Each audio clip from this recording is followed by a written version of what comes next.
you, Madam Toastmaster, and good morning, everyone, and especially a warm welcome to our guests. The ability to perform on the platform in the area of introductions, usually as the Toastmaster of the meeting, is a very responsible position. And it can be hacked up, or it can be done with finesse and polish. And there are many aspects to platform introductions, and I want to share with you three of the salient aspects of platform introductions. Why we have introductions, the mechanics of an introduction, and one-on-one introductions. Why should we have introductions? Well, there are several reasons. Number one, it sets the person being introduced apart from the audience. It takes that person out of the audience, places them before the assembly, and they are in control and have the conduct of the meeting. And it also tells the audience a little bit about the presiding officer, and it gives the presiding officer a sense of responsibility. Now, the mechanics of an introduction are very simple, and you can go to many meetings and you will never see a hint of these mechanics. One, for the professional presenter, like you Toastmasters, they stand as the mountain above the plains. The mechanics of an introduction. A very simple formula. Subject, speaker, title, name. That's the formula for speaker introduction. You say something about the speaker. Give some credibility to the speaker. You say something about the subject matter the speaker is going to present.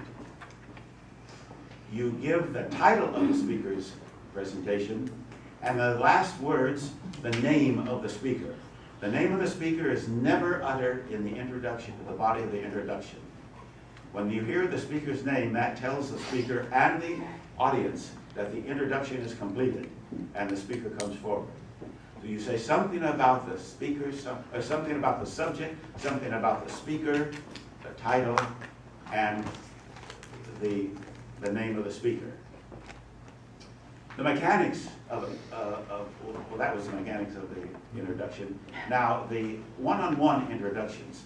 Oftentimes, the presiding officer, before the meeting or after the meeting, or on many occasions, is required to make one-on-one introductions. And how are these introductions structured? Well, very simple. One-on-one introductions, you follow the format, the protocol.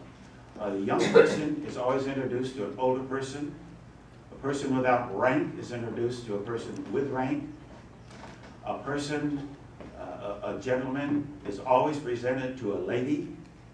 And a gentleman never offers his hand first in greeting to a lady unless he is of higher rank or is the presiding officer. Now, some will say these protocols are outdated, and what are you smiling about, Luz? That's a smile of disagreement, I can tell. These protocols are never out of date. They are always finesse and polish are always in style. And by following these protocols, you'll have finesse and you'll have polish. There are many, many other aspects to introductions. But when you're staring the green light eyeball to eyeball, you can only say a few things about them. The Toastmasters has a book on protocol. I encourage you to get that publication on protocol, and it will help you in your platform performance. Because when you see a person who adheres to the protocol or knows the protocol of introductions, it adds finesse and polish to the meeting. Toastmasters, as I've said before, this is my story, and I'm sticking with it, Luz.